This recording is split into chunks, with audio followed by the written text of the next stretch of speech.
Bye bye. আসসালামু আলাইকুম, আমি মনি, আমার পুচুদের মা। তো বাসা থেকে বের হওয়ার আগে বাসায় একদম ক্লিন পরিপাটি করে রেখে যাই। আবার বাসায় আসলেই মনে হয় না, সব পরিষ্কার করতে হবে। তো যাই হোক, বাসায় এসে শুনি নিচতলায় আন্টির ছোট ছেলের বিয়ে। তো সেই বিয়ের হলুদ, বউ ভাত, বিয়ে সব কিছুতে দাওয়াত দিয়ে গেছে। আর তার মধ্যে বাড়িতে কয়েকদিন থেকে এসে বাসায় ঢুকে মনে হচ্ছে সব কিছু পরিষ্কার করতে হবে, কারণ বর্ষাকাল তো আলো বাতাস ঢুকেনি। একদম বেড কভার, ফার্নিচার সব কিছুতে মনে হচ্ছে ফাঙ্গাস ধরে গেছে। তো সব কাপড় চোপড় তুলে রাখছে ওগুলো ধোয়ার জন্য। আবার বাড়ি থেকে যে কাপড় আনছে সেগুলোও ধুতে হবে।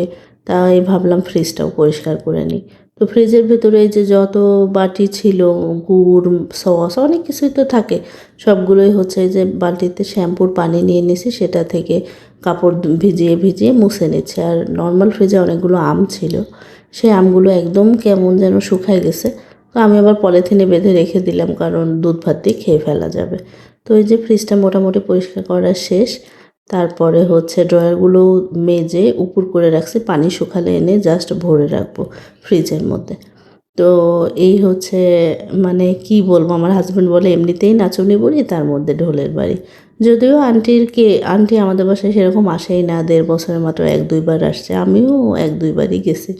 তো তারপরে হচ্ছে বিয়ে উপলক্ষে না, জাস্ট আমি বাড়ি থেকে আসছি, পরিষ্কার করতে হবে সেগুলো। আর তার মধ্যে হচ্ছে কি বলবো, আমাদের আছে সূচিবাইয়ের অসুখ, আমার আম্মুর, আমার 3 বোন সবার। টাটা বলো, টাটা, বাই বাই। ট্যাবলেট ক্যাপসুলকে নিয়ে আমার হাজব্যান্ড একটু বাইরে গেছে, মানে এই জাস্ট নিচে একটু গিয়ে ঘোরায় নিয়ে আসবে। আর ওই যে চিপস টিপস এটা ওটা খাবে আর কি, সেজন্যই বাবার সাথে। ওর বাবা আসলে খুবই কম বের হয় ওদেরকে নিয়ে, আমি ছাড়া বের হয় না। তো যাই হোক, রাতে হচ্ছে করছিলাম আলু দিয়ে আলু পুরি আর কি। তো হঠাৎ করে ভাবতেছি যে আলু যদি পরোটা করা যায় তাহলে আলু পুরি করা যাবে না কেন।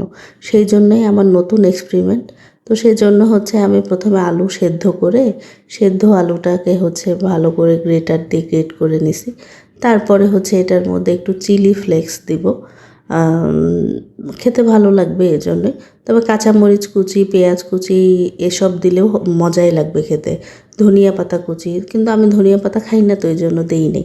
স্বাদ মতো লবণ দিয়ে দিছি, আর এখানে একটু সুজি ভিজায় রাখছিলাম পানিতে অনেকক্ষণ, 10-15 মিনিটের মতো, সেটা দিলাম। তারপরে হচ্ছে ময়দা আর কিছু আস্ত জিরা দিয়ে হচ্ছে একটু মরিচের গুঁড়া, একটু হলুদ দিয়ে হচ্ছে খুব ভালোভাবে আমি একটা ডো করে নিছি। আর ডো করা শেষে একটু তেল উপর দিয়ে দিয়ে রেখে দেবো হচ্ছে এটাকে, কিছুক্ষণ রেস্টে রাখছিলাম আর কি। তারপর হচ্ছে লেচি কেটে যেভাবে পুরি করে সেই হিসেবেই করছি আর কি।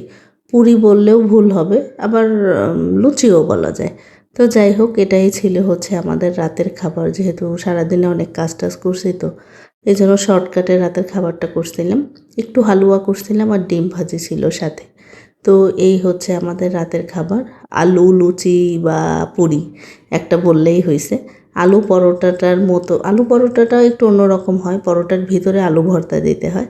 আর এটা আমি সব কিছু একসাথে মিক্স করে আসলে একটা ডো করছিলাম। তো একদিন ট্রাই করে দেখবেন, মজা ছিল খাইতে, ভালো লাগবে ইনশাল্লাহ। আর কাজ তো অনেক করছি সারাদিন, আরও অনেক কাজ আছে। ওই যে বললাম বেড কভার, সোফার কাপড় সব কিছু ধুতে হবে, সেগুলো ধুইছি। এখন তো ফার্নিচারগুলোও পরিষ্কার করতে হবে। আর আমি আসলে কাঠের ফার্নিচারগুলোকে মাসে একবার মানে ধুলো প্রথমে মুছে নেই, কাপড় দিয়ে, শুকনো কাপড় দিয়ে ধুলোটা মুছে পরে হচ্ছে তেল দিয়ে মুছি, তাতে করে ফার্নিচারগুলো অনেক গ্লেজ দেয়। প্লাস হচ্ছে ফার্নিচারগুলোতে মনে হয় পোকা টোকাও লাগে না, কারণ আমার এই ফার্নিচারগুলো অনেক পুরনো। সবগুলো না, ফার্নিচার আমার সব আসলে একসাথেই নেওয়া, সেই অনেক বছর আগে। কিন্তু এর মধ্যে আমি কিছু কিছু ফার্নিচার চেঞ্জ করছি, যেমন আগের ডিজাইনের সোফাটা আমি নতুন করে ওটা সরিয়ে নতুন করে বানাইছি, ডাইনিং চেয়ার এরকম করে একটু একটু করে চেঞ্জ করছি আর কি। তো এই যে দেখতে পাচ্ছেন না, এক জায়গায় খুব কালারটা ফেড আর এক জায়গায় একদম গ্লেজ দিচ্ছে। তো এটা হচ্ছে ওই তেল দিয়ে মুছলে ফার্নিচারটা অনেক গ্লেজ দেয়, দেখতেও ভালো। শুধু ফার্নিচার না, বাড়িওয়ালার যে কাঠের দরজাগুলো আছে 5-6টা দরজা, সেগুলোও আমি মুছি। তো যাই হোক, এই ছিল আজকের ব্লগ। ভালো লাগলে একটা কমেন্ট আর লাইক করে দেবেন, সাবস্ক্রাইব করে পাশে থাকবেন। বলবো এই তো, সবাই ভালো থাকবেন, আজ এই পর্যন্তই, আল্লাহ হাফেজ।